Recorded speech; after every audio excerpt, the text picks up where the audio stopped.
Wisden are delighted to be working with WPA Health Insurance again in 2026. Like any legendary cricket captain, world-class team or T20 World Cup champion, WPA Health Insurance is putting people first in 2026. WPA offers health insurance plans for individuals, families and companies of all sizes across the UK. WPA is based in Taunton and is also a long-standing partner of Somerset County Cricket Club.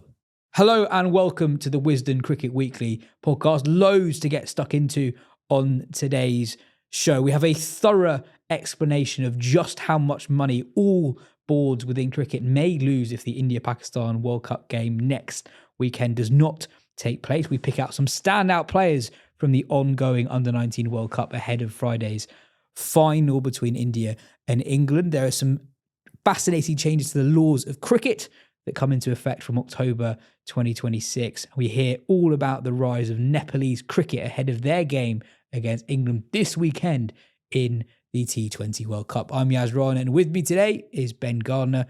Ben, let's kick off with the Under-19 World Cup. England are into the final for the third time ever.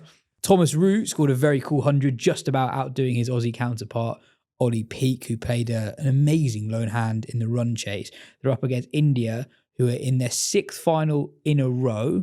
Obviously, different playing groups each time, but that does make you think that India probably are the favourites. Butch and I covered some of the more exciting England players on yesterday's show, but more generally, who are the five or so players to watch from this tournament for the next 20 years? Well, okay, so let's get the England ones out the way. So Tom Reeve said, excellent. Manny Lumsden, who's I think the leading wicket taker in the tournament, bowls sort of 88-ish miles an hour. You'd have seen him in the One Day Cup as well. He's very exciting. But he got a bit of a thrashing in the semi-final towards the end of that by Ollie Peake, who it's not just that he looks technically excellent at this stage, it's that he has a real appetite for the fight, I think, like to be able to drag his team that close in situations that, it was a tail management and situation sort of analysis of an experienced sort of clinical white ball finisher rather than a teenager. And he did very similar in the previous Under-19 World Cup at the semi-final stage as well, when Australia, Australia were 1 wicket away from defeat and he was 49 out and then gets a dodgy call, but very nearly drags them over the line in that case well. So he's really exciting.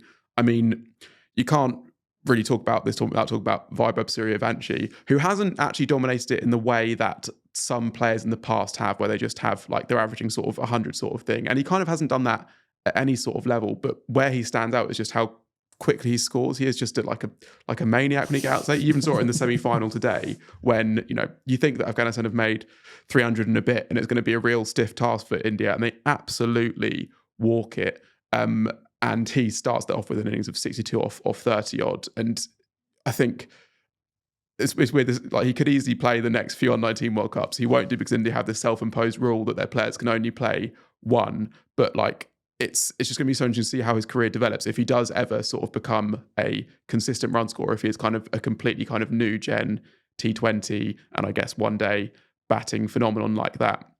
And yeah, I mean, it's almost not surprising he's done this, considering he's done this at levels a lot higher, but you kind of have to mention him. And then actually two fast bowlers from Pakistan stand out, even though they didn't make the semi-finals.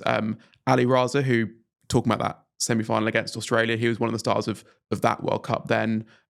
Ian Bishop was a real fan of his from like a sort of a bowling technique point of view, as well as sort of like the speed gun and the returns. But actually, I really like Abdul Subhan as well, who is tall.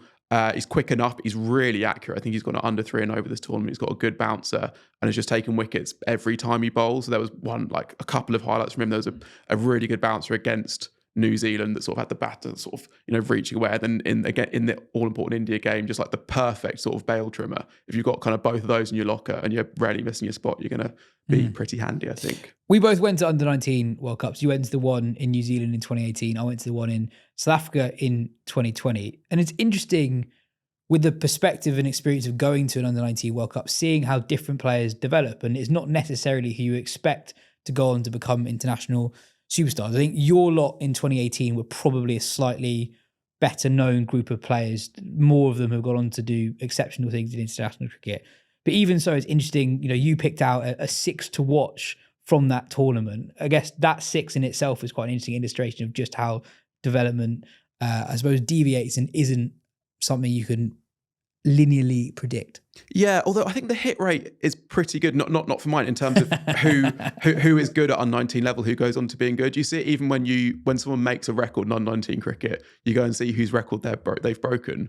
Generally, it is someone whose name you know. It's not like a complete sort of nobody, or not nobody, but someone who didn't make it in international cricket. But yeah, so that 6 that I had back then was Prithvi Shaw, Shubman Gill, Harry Brook, Shaheen Afridi, Lloyd Pope, the Australian leg spinner who took 8 for against England in the quarterfinal of that competition. And probably the most interesting one is Kamlesh Nagakoti, who was an Indian fast bowler who was, touching 90 miles an hour. He could hit the ball a long way. He was an absolute live wire in the field. There was an IPL auction that took place during that tournament, and he was the most expensive buy from the players at that tournament in the U19 World Cup. So, so he went for 3.2 crore, I think, which is about 500 grand's just outdoing. There was another fast bowler as well, Shiva Mavi, who was also very expensive, who didn't kick on. And I think it can happen with fast bowlers, I guess, where injuries take their toll on that sort of thing. But also even Shaw is quite an instructive story, where he is the first one to sort of graduate from that tournament, and yet Test 100 age 18. Exactly, yeah. And yet, his career now looks like, he's not getting IPL deals. You wonder what it's going to look like in the longer term.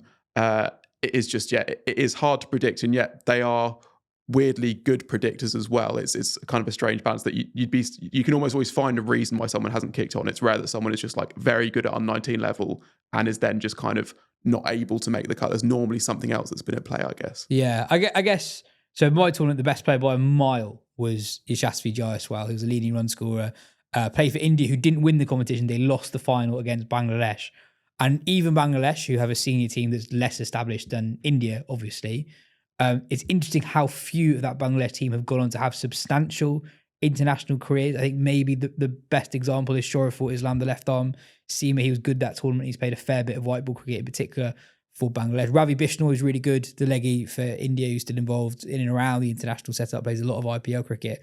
But I guess the thing, and Butch touched on this yesterday, is the biggest test almost is how they deal with pressure, because the quality in many ways is actually so far off international cricket, and actually is quite a long way off professional senior cricket. And it's really obvious that the paces are different, obviously, but also the average batter, even for full member nations, is really not very good against playing spin in particular. And quite often these tournaments are played on quite tired pitches on the back half of them. And so it's quite hard for me to accurately predict who's definitely going to make it. But what you can take from it, I think, is how players deal with pressure, because in many ways, these games are more high pressure than a lot of the county games or whatever the equivalent will be in other countries. So seeing Peake in particular, I suppose, do what he did the other day, I think bodes very well for him. But yeah, always a fun game to see who ends up making it to the very top. Next up, there has been a lot of chat around how much money will be lost by all cricket boards if Pakistan do not play India next Sunday in the T20 World Cup. Here is Cricexec founder. That's right. Here is Cricexec founder Zaidi to explain it all.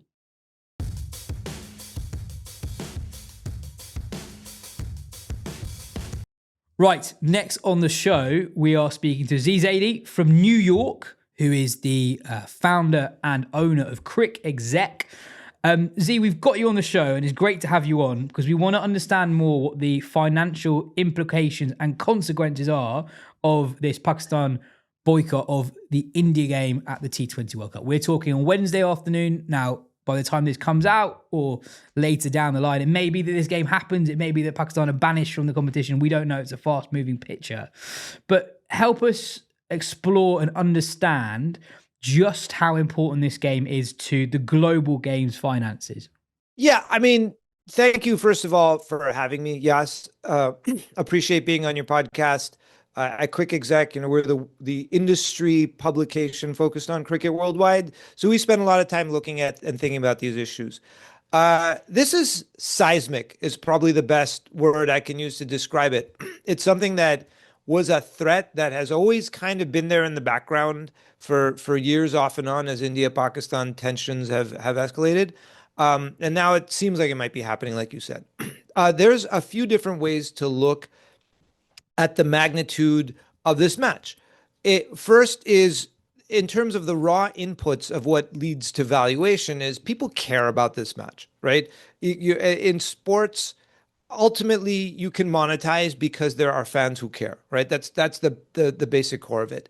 The India-Pakistan match audience size, right? The TV audience size, depending on the context, depending on the platform and the year, is easily in the hundreds of millions globally, right? There is no, when it happened in the 2024 World Cup in the US, there was comparisons to the Super Bowl, and it was like 20 times the size of the Super Bowl. It was just bigger than any other match, right? And that always is. And in a World Cup in particular, as opposed to, say, the Asia Cup or the Champions Trophy, that attention, that scrutiny is heightened. Now, you hear a few different numbers thrown around, and that's partly why there's some confusion, right? How much is this match worth? And there's different ways of defining that. If you look at it in terms of what are the losses to broadcasters who have already acquired the rights to this match, mainly Geostar in India, that's about 80% of the advertising sort of business for cricket, but there's broadcasters throughout the world. If you look at the loss in ad sales for this one match, it's a much smaller number. It's, people say 25 to 50 million is what Geo's looking at. You gross that up, maybe 50 to 60, 70 million US dollars in advertising revenue that's going to be lost from this one match. But the larger numbers and the larger implications come from the sort of the bigger nature of this match and other ways to define the economic damage. These rights are purchased by these advertisers, by these sponsors and sold to their advertisers, but they're bought with the expectation that they can sell rights to the advertisers, and they're bought in cycles with the ICC, as a lot of people are familiar, right? We're in the middle of the 24 to 27 cycle, which includes multiple tournaments, multiple World Cups and whatnot. Part of what makes this very, very painful for the ecosystem is we're on the verge of the next cycle being sold and negotiated, and there are already rumors that Geostar is looking to lower the price that they pay for the package, right? It was a couple $2 billion, right? We're talking about a massive lowering, as it was because Geostar used to have a competitor in bidding for these rights. There used to be 2 or 3 in India. Now, after some consolidation, they're really the only game in town. So there's already concern that those prices are going to go down. So without an India-Pakistan match, or without the certainty of an India-Pakistan match or India-Pakistan matches in the cycle, if broadcasters are going to say, we can't even count on this match in bidding for these multi-year rights packages, that's where you get the estimates that this match not happening is worth a few $100 million, right? $250, $300 million is, you see that number being floated around as well. Then there's a bigger number that you see floating around, more in the range of $500 million, right? $300, $400, $500 million. I think that factors in all the other consequences to the broader ecosystem of this match not happening, right? That will include, I'll give you an example. I have a friend that runs a hospitality ticketing company for the ICC. They partner with the ICC. They sell hospitality packages for big tournaments, mainly is where they make their money. And they sell them all over the world, although they focus on North America. When Bangladesh was out of the tournament, he got a lot of cancellations, right? From clients who were there going to see Bangladesh. And when it seemed like this match is not happening, there's a lot more cancellations. And he's one of maybe 10, 12 official ticketers of the ICC that sell packages. There's that. There's concessions. There's broader impacts to digital subscription platforms, right? There's broadcasters that have subscription offerings in South Asia and otherwise, and they are told, they look at this in the sense of this one match sells us subscriptions, which are sticky, and people stay on, right? And if there's no India-Pakistan in a World Cup, people are less likely to subscribe, right? And if you factor in all of that economic activity that is anchored around these India-Pakistan matches, because remember, it goes back to what I said, people really care, Then if that goes away, there's second or third order ripple effects that get you closer to the $500 million figure for consequences. I know that was a lot, but it's a nuanced conversation, and people are confused. They ask me all the time because they hear all these different numbers. What's it really worth? So that's a few different ways of looking at it. No, that's extremely helpful. I guess one of the many strands to the conversation is the impact down the line potentially for the less wealthy full member and associate nations. Absolutely. So help us understand how, and I appreciate that it's also difficult to work out exactly what the consequence of this game not happening has on future rights deals. But let's say there is a decrease in the value of the rights deal because this game isn't happening.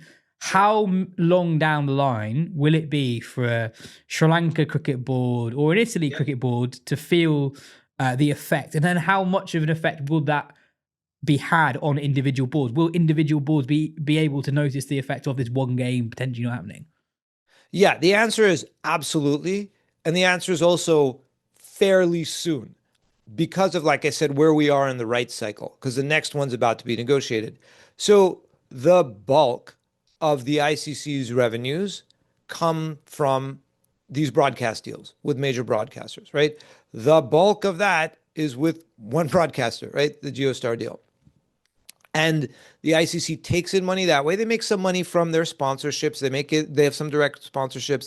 They sometimes make money off events, sometimes don't, right? They don't necessarily target a profit. And that's where their money comes from. And the money, it's a members association, so they keep money for their operations, and they're supposed to distribute money back to the members. Now, 80% is the number you hear floated around of their revenue comes from this India broadcast rights deal. And that's what goes out to the members.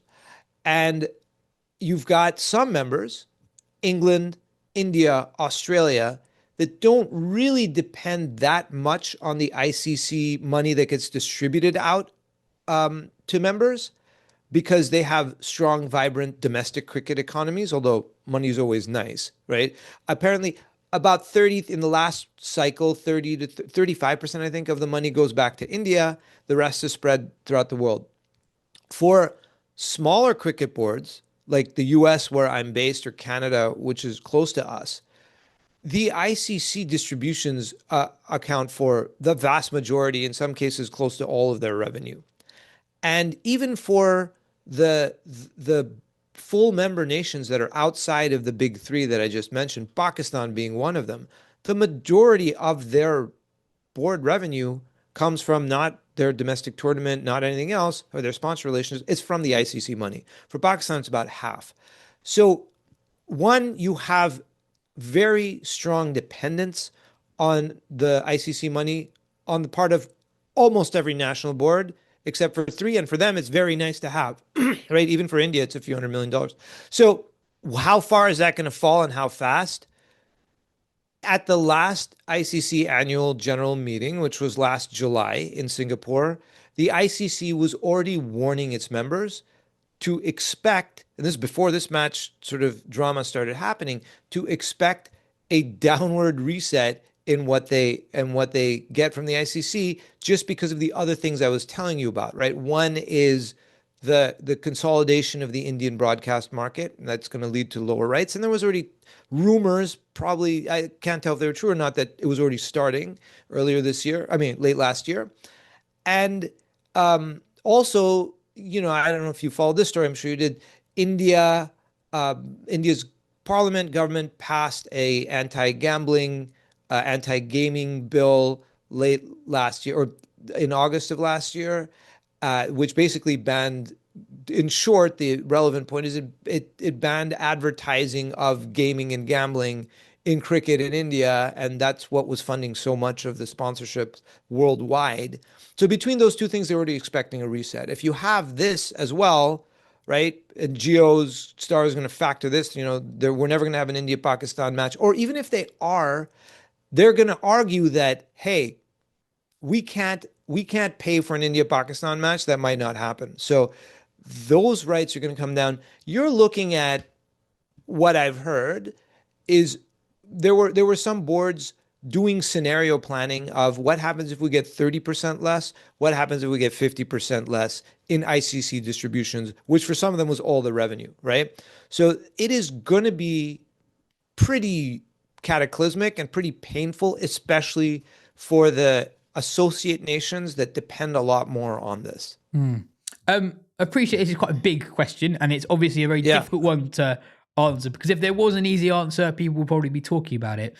Yeah. If you take a step back, it is ludicrous that so much of cricket's economy is based on one game between two countries that outside of global competitions never play each other for diplomatic reasons. Yeah. How can cricket be and get itself into a position where it is not solely reliant on this game? Are there other ideas, out the box ideas, where cricket, international cricket, can be a little bit more financially stable and not having to rely on this one game? And from a cricketing point of view, let's be honest, a game that's normally not that good. So on that last point, this is where I'll put on my like sports fan hat rather than the sports business geek hat.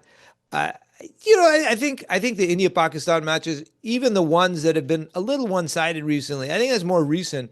There's been some classic ones, and I think what happens is there have been enough phenomenal ones, right? You go back to, even a few years, Pakistan won one and it was close, and Babar Azam and Mohammad Rizwan stayed until the end. Before you had some of the recent sort of blowouts, the fact that there have been so many great ones is what could keep people interested in it, right? I think that's part of the challenge. Look, there is very little that can be done about the fact that cricket is a sport where there are close to 2 billion fans in 3 countries, right? In Pakistan, Bangladesh, and India. Those 3 countries, right? You're talking about getting close to 2 billion fans. And in these 3 countries, especially Pakistan and India, like you can call them one sport countries, right?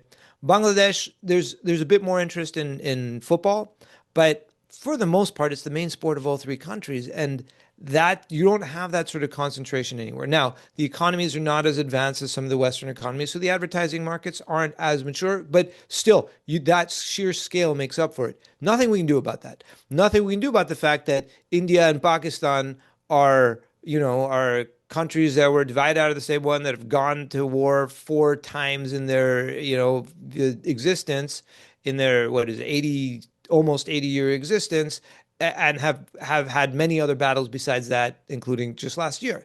So the stage, the reality is such that the India-Pakistan match, and they both had cricketing powerhouses over the years, is just going to be numerically, financially the centerpiece. That we can't do anything about.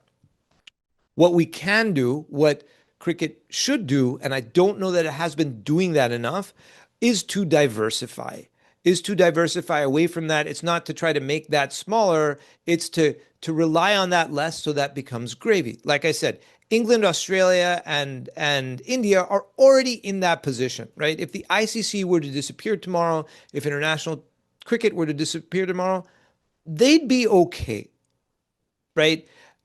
Everyone else, I don't think that's the case for. And so the imperative is on them to develop their own cricket economies as best they can, so that they are not dependent. Now, Pakistan is starting to do this, and has been starting to do this with the PSL. They know they're up against the IPL. They know they'll lose players, but they've because there's been no Indian bilateral series for years, which is another source of revenue for a lot of countries, right? Outside of the ICC money, when India tours somewhere, that country that's playing India, or that nation that's playing India, their board makes a lot of money, especially if India is visiting. Pakistan has none of that. So they've tried to carve an existence that is not as dependent, but they're still pretty dependent. So I don't think there's a short-term answer. I think everyone has to invest in their domestic cricket economies and try to make them as self-sustaining as possible. But for many, if not most countries, they're decades away. I think the last thing I'll say is the ICC is a members organization, and money sort of goes back to the way members, politically coherently agree that it's going to be distributed.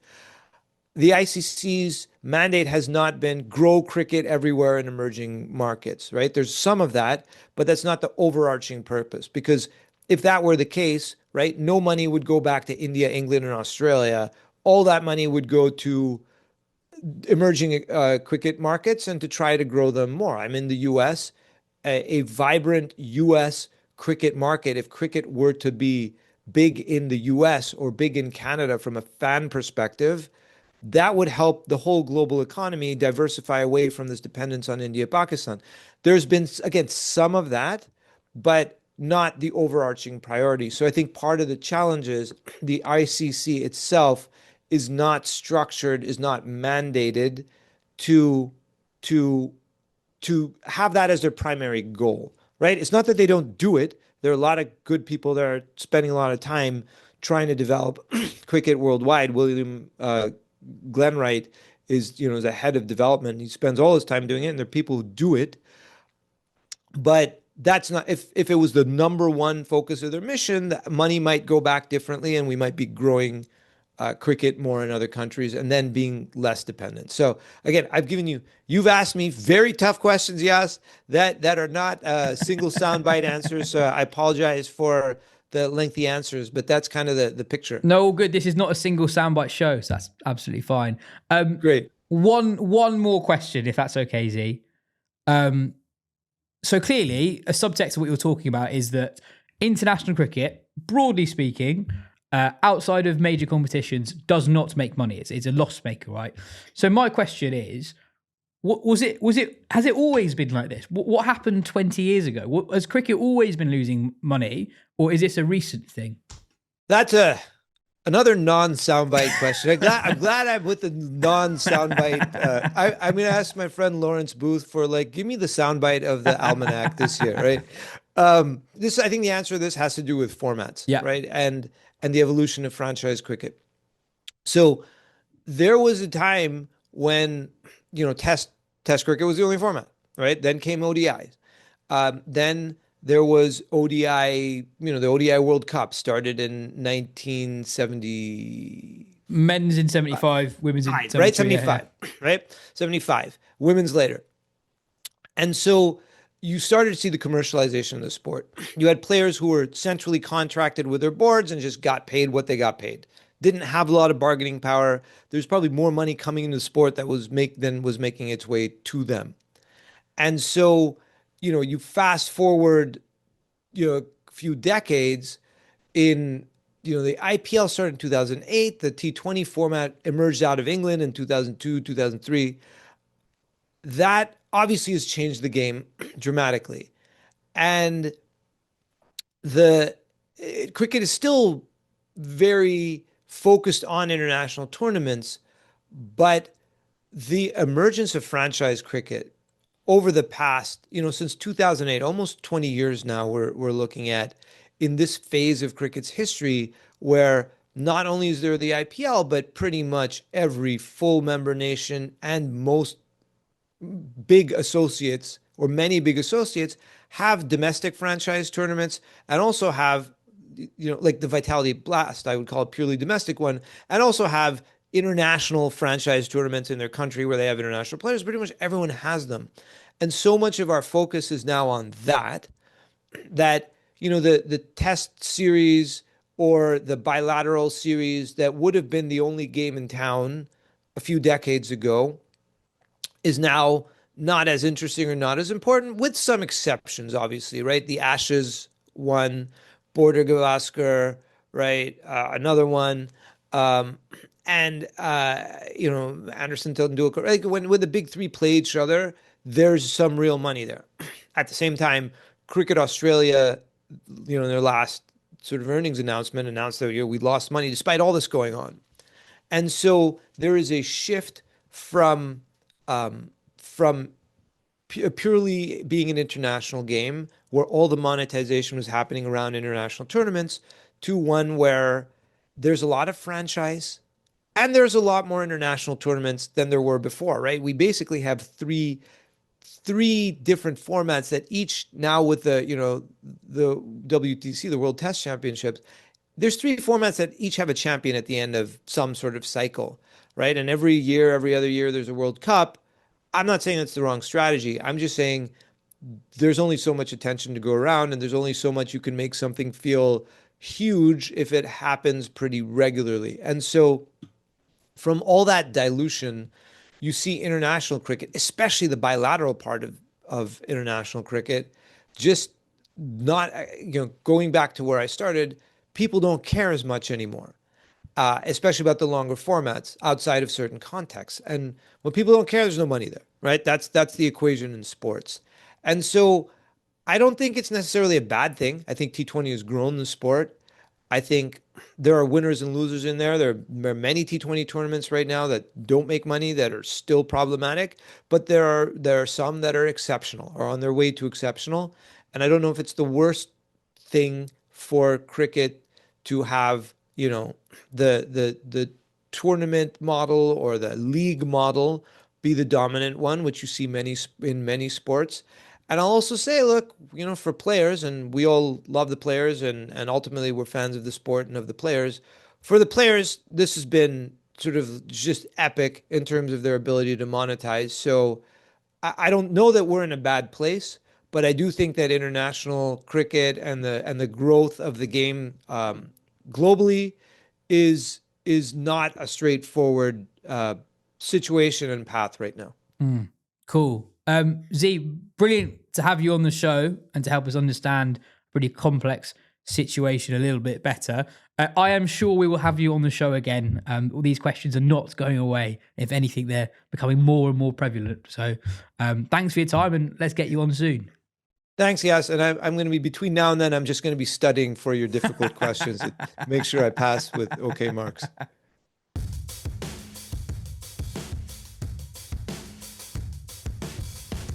Bit of news from England this week. Ben, Sussex have been handed a 12 points deduction from the county championship after receiving an emergency loan from the ECB. I thought all the counties should have loads of money after the 100 sale. How's this happened? Yeah, but then the India-Pakistan thing happened, and they're worried about that money. Look, I guess the first thing to say is that the 100 money is not just an immediate check that gets put in the county's bank accounts. There are sort of, people use the phrase guardrails on it that mean that you can't just use it for covering your operating expenses. It has to be like for a specific thing. So that can be sometimes just paying off debts, or it can be like a project that is going to help you to be self-sustaining. So that's why it's not just been an immediate sort of, here's your 100 money, now go about your business, because the operating costs are too high, that they're making just like a loss year on year. And the ECB aren't going to say, here's just some money to make sure you're not doing that. They want to make sure that the counties can be self-sustaining. I guess that the wider thing is just that, this story, there are unique things to all these stories when you see them come up in county cricket about, what has happened in why a club has got into a certain state. And it will be important to look into that from Sussex. There's a really good article from actually a few years ago from Will Macpherson in the Telegraph on Sussex's state of play then. And you can see a lot of like hallmarks or, warning signs about why they might get into the position now from back then. And that will deserve close inspection. I'm sure we'll do that more. But equally, you look at like Middlesex are also in financial trouble. There's stuff that has happened with, other counties over the years. Durham have had points penalties. This kind of thing happens every so often. And it is just because, county cricket is in a place where it is struggling. I think probably the starkest thing with Sussex is that their membership is about a third of what it was in sort of like the late 2000s. And that will just mean that you're hit. And that's so the hope with the 100 money is that counties can use it to become self-sustaining. And a lot of that will mean sort of becoming centres that make money year round. So, maybe have like a conference centre or a university campus or something that can make you money through the winter. But this is because county cricket doesn't make the money that it used to not that long ago, really, I guess. Next up on the show, the MCC announced a whopping 73 changes to the laws of cricket that come into effect on October the 1st, 2026. This is Ben's favourite bit of the show. I caught up with the MCC's head of cricket, Fraser Stewart, to explain the most major changes. Ben, do you have a favourite law? You love the laws.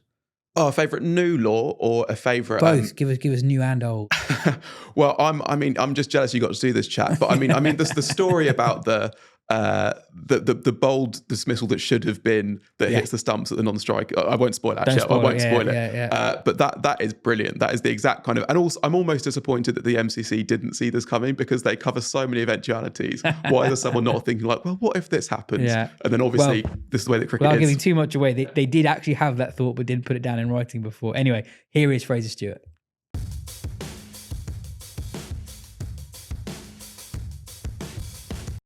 Something a little bit different for the next section of the podcast. I'm joined by Fraser Stewart, the MCC's head of cricket. And this week, the MCC announced a set of changes that will come into play from October the 1st, 2026. Fraser, I've got an official press release in front of me. 73 changes. That sounds like quite a lot. Is the game going to be totally unrecognisable come October the 1st? No, it's not. It does sound a lot, but many of them are very minor. And no, we're not putting a fourth stump at each end or anything drastic like that. There are a few changes that are quite big, but to the casual viewer, when they watch a game after the 1st of October, there won't be game-changing things that that they're going to think, "Oh, crikey, what's going on here?" There's a few things in the minutiae, but there are some changes that are big enough to warrant some attention. Before we go into the specifics, do you want to explain how the changes are actually made? Because it is still a very, very big deal to see the laws of the game, the codification of it change. Yeah, so we have a laws subcommittee here at MCC, which comprises of people from all over the world and, importantly, all levels of the game. So we have people on there who are umpires in league cricket, in junior cricket, right the way through to former Test umpires Simon Torfel, Sundaram Ravi. We've got Claire Polossak, international umpire as well. And an ECB professional umpire. So we've got all levels of the game covered because the laws are for the whole game. Obviously, the lens is quite often on the very top level, but we need to ensure that the laws are applicable from the village green or the kids' games right the way up to test level. So we have that group which meets about 3 or 4 times a year, and normally a new edition of the laws comes out every sort of 3 or 4 years. And so we constantly have a file where if something happens or something comes to mind, we just jot it down. And then about sort of 2 years out from when we're going to bring the new laws in, we set up a drafting group of the subcommittee with sort of 4 or 5 people in. And we go through the things that are on our list. And it's a really important process because you think that something may be suitable to change, but then you go through all the unintended consequences and knock-on effects and these sorts of things, and it turns out it may not be such a good idea. So we have a process where we will sort of think of everything, think through all of those. Then there's a committee structure here at MCC where you've got the law subcommittee and the cricket committee and the main committee, and so things will sort of pass up and down, and the sort of any changes in policy are approved by the cricket committee. And if need be, the main committee. And then it's left to the drafting group and the law subcommittee to get the nitty gritty right, to make sure the wording is correct. But they will sort of suggest the policy, that's then approved higher up.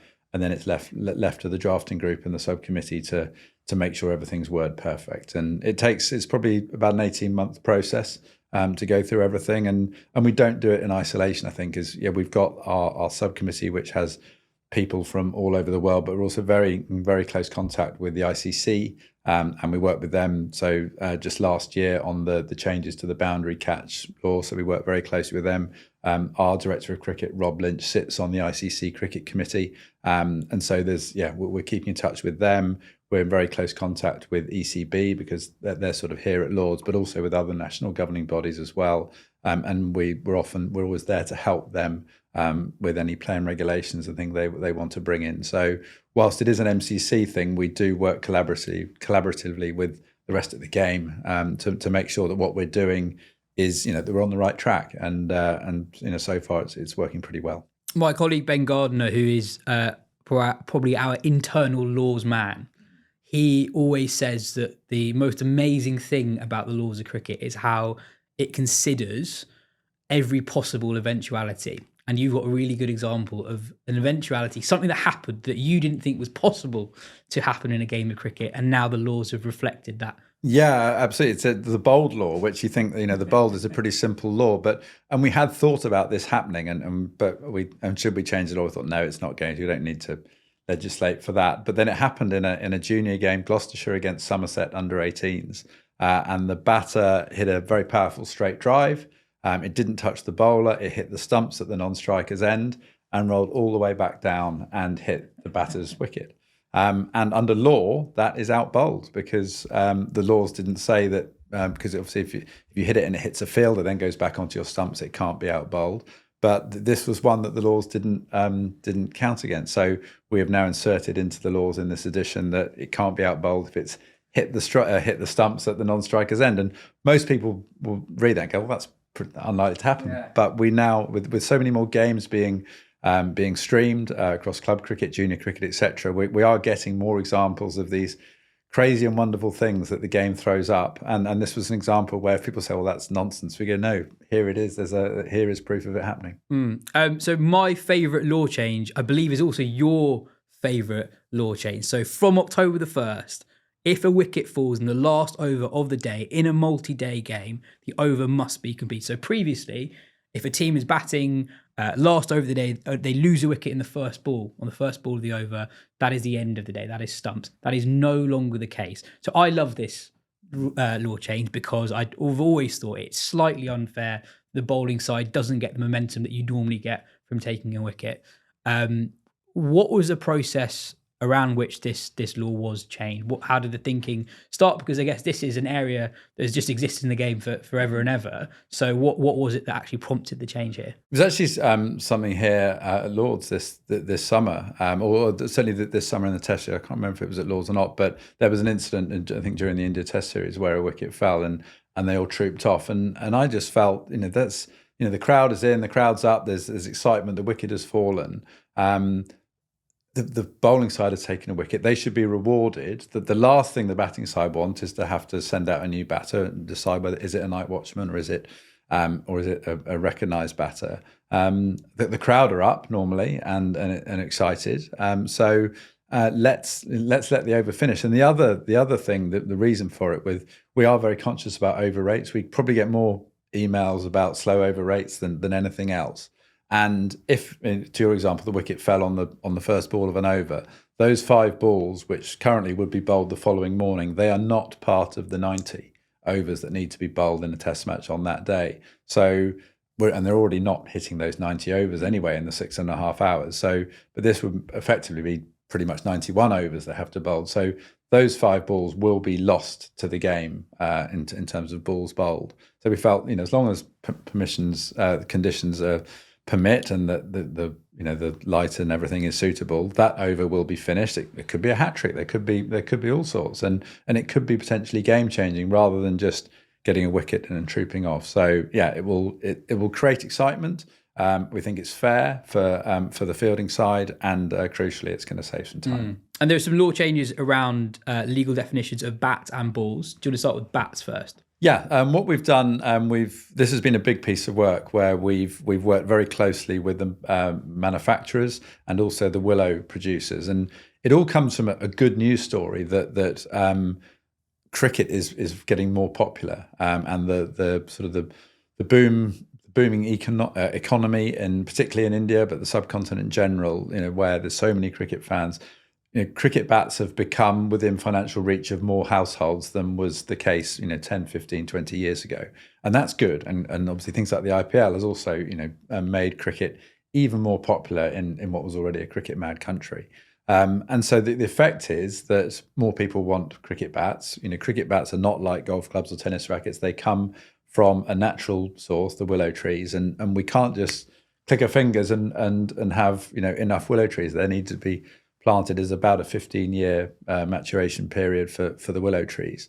And so we've got a bit of a lag at the moment where demand is outstripping supply. The willow suppliers and growers are now planting more. So for every tree they're felling, they're sort of replanting about three trees.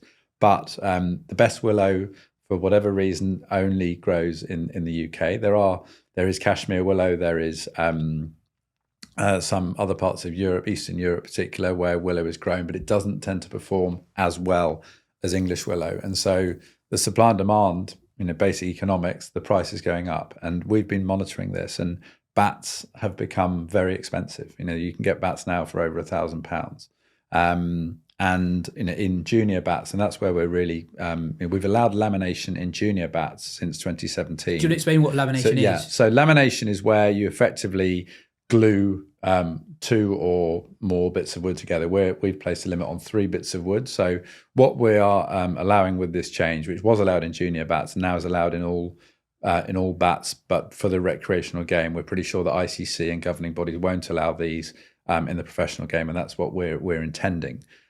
Where you take, say, a better quality piece of willow for the face of the bat, so the front where the ball will strike the ball, but then you can use some lesser quality wood on the back to sort of provide some ballast and the weight that you need, but not such good quality wood. This will enable the manufacturers to use more parts of the tree, perhaps some slightly less pretty wood. The thinner branches up at the top of the tree can be used, or even non-willow. So other woods, I know poplar is one that's been looked at, but other woods as well, just sort of to provide the balance, but doesn't need that springiness that you get from the willow. So by allowing lamination, we're hoping that, we know it's not going to solve the problem and bats aren't going to halve in price or anything like that, but if it can stem the tide of these constant price increases that we're seeing, hopefully, the last we want is the game to be unaffordable. And it is an expensive sport anyway, when you think about what parents have to buy for their kids with pads and bats and helmets and gloves and everything. So anything that we can do to try to keep the cost down is a good thing. So lamination isn't a cure for everything, but hopefully it's going to help stem the tide. And balls? Balls is what we've done there is really just tightened up the tolerances of the 2 smaller sizes of balls. So traditionally known as the women's cricket ball and the junior cricket ball. The men's the tolerances for weight and size of the men's ball were quite tight. So a 5mm tolerance in circumference and I think 7 grams in weight. Whereas the women's and junior balls had bigger ones, so they're a 15mm tolerance on size. And 11 gram tolerance on weight. And actually what it meant was that a manufacturer could make 2 identical balls of the same size, which actually fitted both the women's category and the junior category. So they could effectively make 2 balls and stamp one with a women's ball and stamp one with a junior, and they would both conform to the laws, but in fact they're the same size ball. Also, we're aware that just as kids, when they get bigger, they get a bigger bat going up. The same for teenage boys will quite often, around sort of 14-year-olds, will quite often use the women's size ball as a bridge between the junior ball and the men's ball. So what we've done is, instead of calling them men's, women's and juniors, we've just gone to sizes. So we have a size 1, which is the full size, the men's ball, if you like, and then a size 2 ball and a size 3 ball. And they're all distinct sizes, so that there's no crossover between. So a size 2, which will be used in women's cricket, has a slightly tighter definition. It sort of fits in with where we've worked very closely with the ball manufacturers on this, with where the standard, the normal size is. But it just means that the kids playing with a junior ball will have a ball that's small enough, which is what we want. Last you want is a ball that's too big for them. And similarly, the women will have a size of ball that's right for them. But there will be 3 different sizes, given a number rather than a name, which is what other sports do. If you look at rugby and football, they have numbers for their sizes of balls. So it's not too drastic, but I think it's right that we make sure that the terminology is right for it, and that the balls are the right size. Going back to the lawmaking process, how much consideration is there around, let's say, the balance between bat and ball in the game? So my current bugbear, we were talking about this before we started recording, is that in the start of this year in T20 cricket, we've seen more and more teams use the retired out law to their theoretical advantage.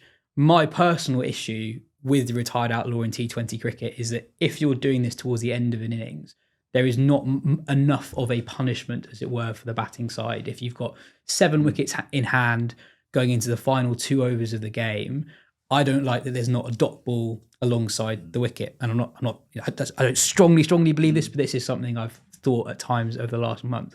How would you go about potentially changing a law like that? And is that something that you consider, the balance between bat and ball? Yeah, I was going to say there's probably two questions there. The balance between bat and ball is fundamental to our sport. If that goes too wrong, we're gone. So that's why we don't want bats becoming too powerful. We don't want balls that are going to swing hugely or anything. So that the balance, and we've seen it in the recent Ashes series. If you have a pitch that's a bit too bowler friendly, the knock-on effect for the game is huge in terms of 2-day test matches is what no one wants. But then again, we don't want 5-day boring draws where 600 plays 600. So the pitch is a key part to that, but other implements of the game do have an effect as well. And referred to golf and tennis, you see how those games have changed with the advent of new technologies and materials. We're keeping bats wooden because we can't make lords any bigger. And already we're seeing balls flying for six, and the balance of the game is absolutely key and is always at the forefront of our mind. To your other example, which were where was retired it? outs. Yeah, retired outs. Yeah, that is something we've considered. We didn't make a change now, but we are across this. We are noticing it's becoming more prevalent. Yes, there is a school of thought that we should. It should be a dot ball, that you should lose a ball. So if you lose a wicket, it obviously it chews up a ball in a run chase. But at the moment we haven't moved on that. We're gonna monitor it. That'll be in our file that I discussed earlier in terms of things just to keep an eye on. It's the wonderful thing about the game is how it evolves, and new tactics come into play. You think of things just in the time I've been in this job, things that like switch hits, which was incredible when Peterson first played that switch hit. Everyone was, whereas now they're pretty common. Reverse sweeps the same. The athleticism we see with boundary catches and fielding. So the game is evolving, and that is a good thing.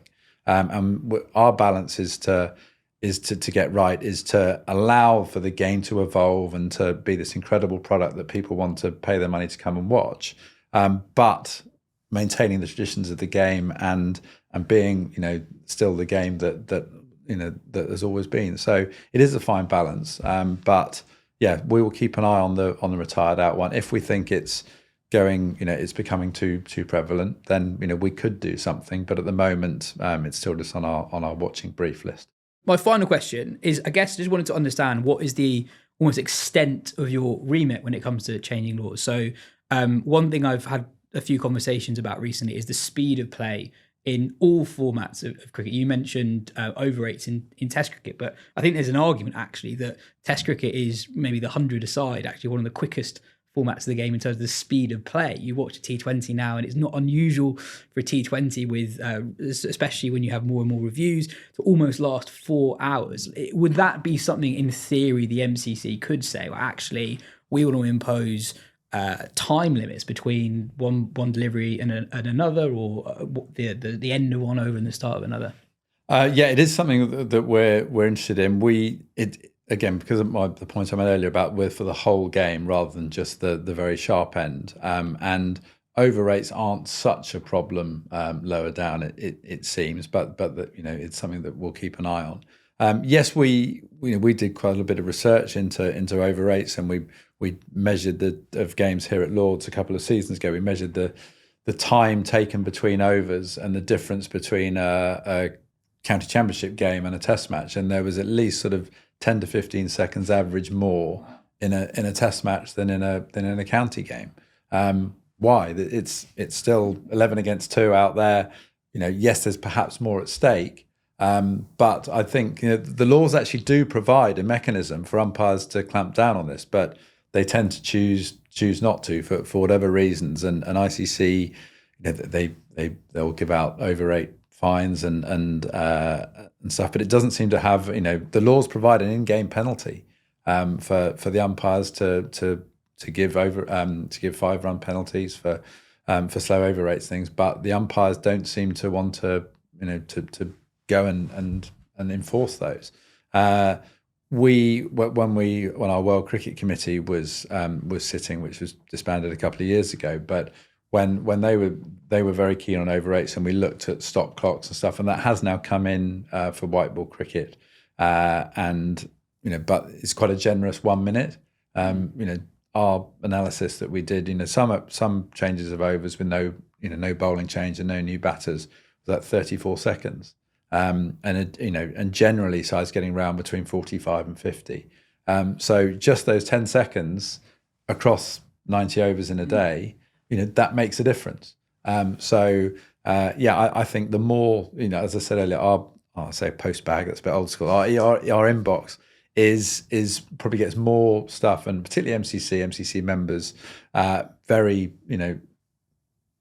well, not angry. Angry might be a bit strong, but some of them are angry about over rates and fact that, in today's play when they've sort of paid to come and see 90 overs and they're only getting 76, they feel shortchanged and rightly so in some degrees. So I think the more that we can do to improve over rates and the better, because the paying public, want to feel they're getting value. But, at the same time, they also, I know Mike Atherton speak on this, that they would rather see 76 overs of a really good product than having for someone like Harry Brook rush through some overs, or Zach or someone, I don't know, rush through some overs just to and see a lower product to meet the over rate requirement. So it's a balance, but I think the game would be better if the umpires were sort of chewing them along, or I feel, and the laws do provide an answer if they choose to use them. Fraser, great to have you on the show. It's fascinating to hear how it all works. Not at all. Thanks a lot.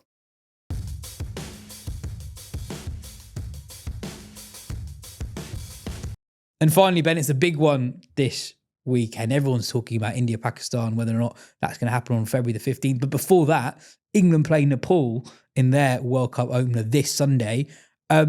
Nepal is a fascinating and arguably unique cricketing story. Well, yeah, I guess at least unique currently in the world game, in that they are the one country that you look at and think they could be the next big thing, basically. A lot of associates you're looking at, there's a dependence on a certain amount of expats, or there's like a sort of core within a country who like it, but not the sort of the possibility for mass appeal within a country. It's not like an organic cricket culture necessarily. Yeah, whereas the Cricket Association of Nepal is Nepal's oldest sports federation or governing body. So cricket is almost the most established sport there of all sports. It's a properly national pastime, but also one that is kind of accelerated in the last 15 years or so. So I think back in 2010 when Paris Khadka, who the interview was going to be coming up, he was just newly the captain then, but they were playing against the likes of Fiji and Bahrain, who are not now massive players on the world stage, and having to beat them to progress. And then it was a few years later they had their big moment, which was qualifying for the 2014 World Cup, and then to where they are now. When even back in 2010, you saw these massive crowds were having sort of like riots almost. When that's the thing, right? It's the crowds. Exactly. All the other countries we're talking about, they don't basically have massive crowds for their games. Nepal cricket is authentically, organically really popular. Exactly, yeah, and they have a flourishing or a successful T20 competition where they get really good crowds in as well, that gets in some international names, but also the crowds just like watching it because they like watching cricket. It's not as if you just get some big name and they come watch that. They're just massive Nepal cricket fans, and that is the thing that makes you think it could go to the next level. And it might well be that this tournament could potentially be a bit of a breakthrough moment for them. They beat West Indies in a series at the end of last year, a slightly weakened West Indies team, but still, it's almost a question with Nepal of kind of, given they have this, this groundswell of support that other countries don't have, should they even be doing better? Is there a way we can get them to do better, that it could be like a real growth opportunity? And I guess hopefully that is on the verge of happening now. Well, here is Paris Khadka, the former Nepal captain and also the current secretary of the Nepal Cricket Association.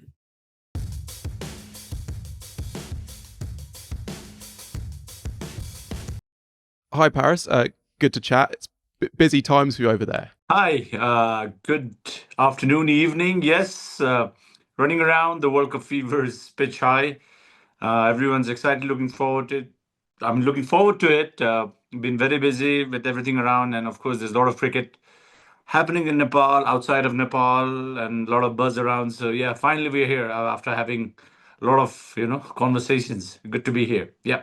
Yeah. I mean, you say World Cup fever, and I think what some of our listeners might not fully grasp is that in Nepal, cricket is properly like a like the national sport, national obsession. You get massive crowds in for not just Nepal games, but for domestic games. Where has that love of the sport, I guess, in Nepal come from? It's come down to years and years of hardships on the field, obviously. 1996 is when we started our international cricketing journey, and from 96 to 2026 is almost 30 years. The breakthrough obviously came about in 2013 when we qualified for the World Cup. The 2014 World Cup was a pinnacle. It probably brought in a lot of national, international interest. Just realize that a young cricket nation from Asia, we're surrounded by cricketing giants all around us, but for us to make our mark, and of course, over the last 10, 12 years with the ODI status in 2018 and the following for the game, Nepal's always been a region where cricket is something that we were familiar with, but it's just that we didn't have a national team that we could talk about, and we didn't have the players to look at. All of a sudden, once we started playing international cricket, where we started playing the World Cups, that's when the whole change in the mindset as well as the fan following as you speak right now is phenomenal. We'd probably be rated as some of the most passionate cricket fans in the world. We have made our presence almost anywhere and everywhere. I still remember back in 2013 where we were playing Division 3. We were in Bermuda. Never expected people to be in Bermuda. In 2015, we were in Namibia.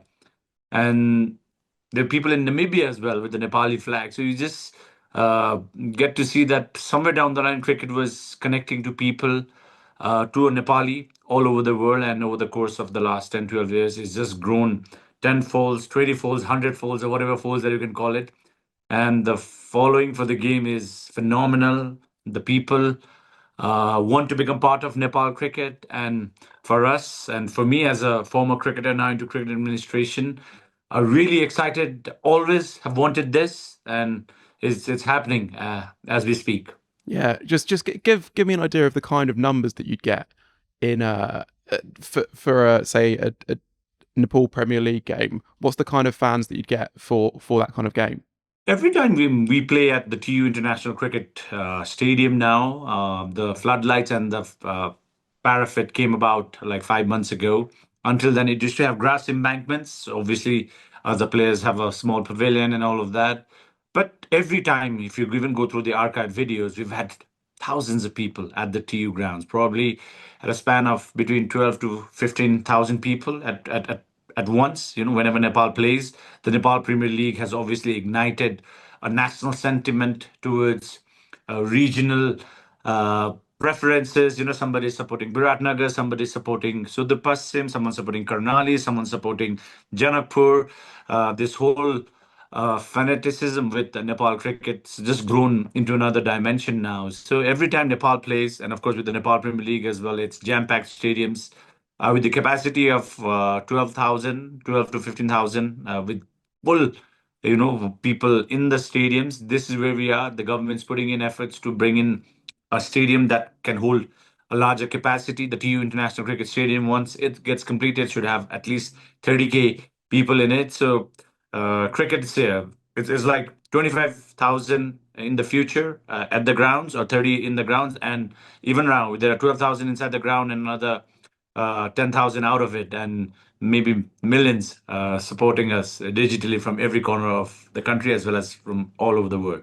Yeah, and is it fair to say that Nepal cricket it's well followed, but also it has sort of a flair for the dramatic and for the thriller? I was looking back at that when you qualified for that 2014 World Cup, and you might be too modest to say it yourself, but you were player of the match in a last ball win in the pivotal game in that, and then to get into the 2019 World Cup qualifier, there was a last ball win, a 1-wicket win, and then a win by 1 wicket on the last ball.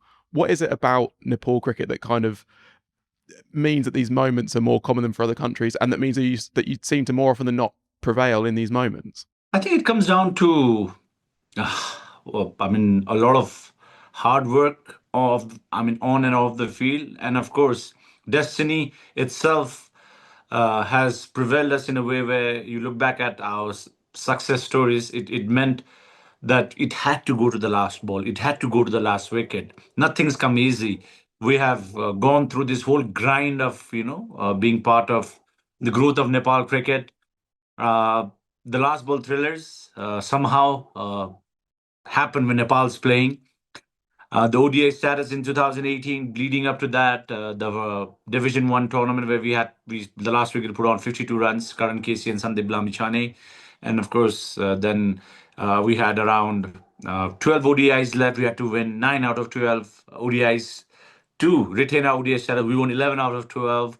We played in under 19 World Cups where we beaten test playing nations by bare margins. And you look back at all of the things. It just sometimes you feel that there's some things that are meant to be. As a cricketer, you don't want to play close matches. You want to win as comfortably as possible. But it's just that because we've also been termed as the cardiac kids, we just seem to be taking it to the last ball, irrespective of who the opponent is. Sometimes, we came so close to beating South Africa in the 2024 World Cup in the West Indies, but for us, we're a young cricket nation. As long as we are competing, we are bringing in a lot of flair, a lot of passion, a lot of organism. I mean, organic support. For our cricket. That is where we are. Our people look into a cricket match with not just a cricket match, but it's almost a festival where people celebrating every cricket game, and it's become a national symbol. So all of these things combined, we are growing as a cricket nation. But the thing is, it always comes down to the last ball thrillers, and it's good to be on the winning side. When you don't get cross the line, it hurts, but hopefully we'll have less closer matches and more wins. Yeah, well, let's see. I mean, England in the first game on Sunday, who knows? Could be a last ball thriller there. Looking at that T20 World Cup, and also thinking back to, you had the series against West Indies last year where you beat them, double world champions, in a T20I series. What are you sort of hoping for and expecting from Nepal from this World Cup? The World Cup is in India, and we're based in Mumbai. Obviously, we're playing the first round matches in there. It also means that we're playing against West Indies and England, two test playing nations. Bangladesh, unfortunately, is not there anymore. But when you look at the T20 format of the game and the history of the T20 World Cups, it's a format that anybody can beat anybody on a given day. We've been playing good cricket. We've finished 2 of our warm-up matches. We just beat Canada as we're speaking right now. And of course, we had this win over the UAE in our first warm-up game as well. We're playing against England, a very strong T20 team, a lot of this T20 stars in it. The expectations will be people would probably expect England to run through Nepal, but for us, because we're a proud cricket nation, we hope to compete. The results obviously will matter because it's the start of the World Cup. Every team is starting from zero. We want to mark our presence. We want to show that we are good at this level. It's taken a lot of effort for us to be where we are today. So it's about competing, trying to match skill to skill. And let's say on a given day, if all the stars are aligned the way that we would want them to be and with what our cricketing history has always been, nothing's come easy. Nothing's going to come easy for sure. But when it comes to playing against a team like England at a world stage, the pressure will be more on them because we're the underdogs. So we hope we can live up to all of our fans' expectations and put up a great show and show the world that we are here and we are here to stay. Yeah, great. And if you could pick out sort of 2 or 3 players that you think that are the ones to really watch out from Nepal in this tournament.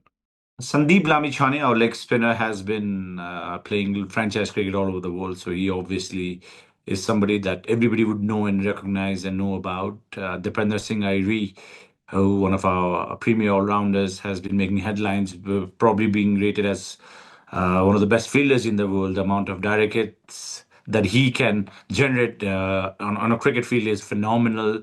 Our skipper Rohit Paudel has been pushing and has brought in great leadership skills. He's putting in a lot of effort to bring the team together. You have Kushal Bhurtel, you have Asif Sheikh, the openers. I think 2 of our finest openers who have always laid the platform for us, Sompal Kami and Karan Casey, 2 of our premier fast bowlers. The boys have led the bowling pack for the last 10 years or so. So a lot of good players out there. Gulshan Jha, our young all-rounder, a young prodigy who has huge potential to grow into a phenomenal cricketer.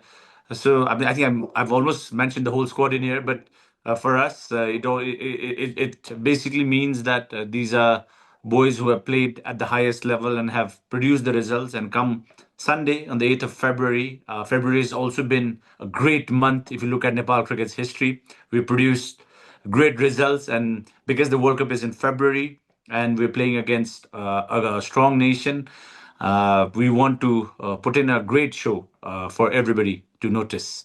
Yeah, okay. And then looking beyond the T20 World Cup, what's next for Nepal cricket? You've got this great T20 tournament. Am I right in thinking that Nepal cricket is actually, it's almost self-sufficient in terms of funding and not as reliant on, say, IC funding as other countries are? But what's almost the next step? How does it become like a real top tier nation? Is Test cricket a dream for you guys in Nepal cricket? What does almost the next 10 years look like, do you think? Absolutely. I don't know where the future of Test cricket is heading towards. It's a very strong conversation of where we're heading towards. The T20 format obviously presents, and more teams being allowed to participate in the T20 World Cup means that there's more eyeballs on it. What next for Nepal? Obviously, for me as a former cricketer, my dream, my passion, and my obsession is to help Nepal cricket become a full member country, a test playing nation in the future. We're working towards it. Cricket Association of Nepal is putting in a lot of efforts to make sure that we grow as a cricket nation. The structures, the grassroots cricket system that we have needs to be improved. We need to add more uh, structuring around how we are functioning right now. The Nepal Premier League obviously helps because the NPLs attracted a lot of right eyeballs. Some of the best cricketers have come in, and because we've completed the first two seasons, the third season almost looks like we might get even bigger, better cricketers, some of the best cricketers on the planet to come on this part of the world. That means Nepal will be promoting not just cricket but also the country in itself. And as a cricket nation, I think we want to develop a robust, a proper cricket system within our cricket environment. We want to make sure that the young kids, boys and girls who take up a cricket bat, have a career pathway for them to earn their livelihood through this sport. Uh, right now, government, non-government, corporate, everybody wants to support Nepal cricket. It's something of a national unity thing where when Nepal plays, Nepal unites. Cricket unites Nepal, and that is one of the factors that has led to this whole buzz around where Nepal cricket is heading towards. A lot of work to be done. We are putting in a lot of effort. The next pathway is retaining ODI status. Again, the ICC structure also plays an important part where the ODI funding basically helps cricketers to take up cricket as a professional sport. With the NPL now, we are generating revenues, which is making a lot of waves around. But right now, the money that we're generating, we're investing directly into the brand of the Nepal Premier League as well to establish it. We're producing in good results on the field, but off the field, we're creating this environment so that the good cricketers and the proper investors become part of our cricket system. And with all of these things aligned, the future is bright. We want to be as optimistic as possible. There's a lot of potential to this nation because what we have is we have some of the biggest and the most fanatic cricket fans. And when you have fans, that's when cricket, then you can commercialize it, you can monetize it, and all of these things put together. If you align it in a right way, I would say in the coming years we will become a force to reckon with. As of now, we are enjoying this ride. We are learning from whatever that comes to us. And of course, we have a young national cricket team that is performing well, and we hope to continue and become part of this wonderful story. And hopefully, in the near future, see Nepal become a full member country. And that is a dream, not just for me, but everybody who's part of Nepal cricket. And the boys on the field are working towards it in the similar manner. Yeah, well, very exciting. I mean, yeah, it'd be great for Nepal to be a full member, especially with those fans that you see. To see, an England tour to Nepal where there was that massive fan base, that would be amazing to see and to go on. So, yeah, something I'd very much like to see as well. Paris, thanks very much for your time and good luck over the next couple of weeks and hopefully a few more last ball finishes, or I suppose you'd rather not that way, but I think we'd like to see that. So cheers. Even if it goes down to the last ball and we're in the winning side, we'll take it. But we're looking forward to our third World Cup. It's exciting times back here in Nepal. The country's gone through a lot of political unrest, but cricket is one thing that has brought everyone together. The World Cup World Cups are always special, and for us, because we're playing our third World Cup, we still haven't beaten a test-playing nation. Maybe, as they say, third time lucky. It's our moment. We're playing in India, conditions that are pretty much similar to what we have back home. And come Sunday, when we start off our World Cup campaign, we just want to go out there and show the world of what we're capable of.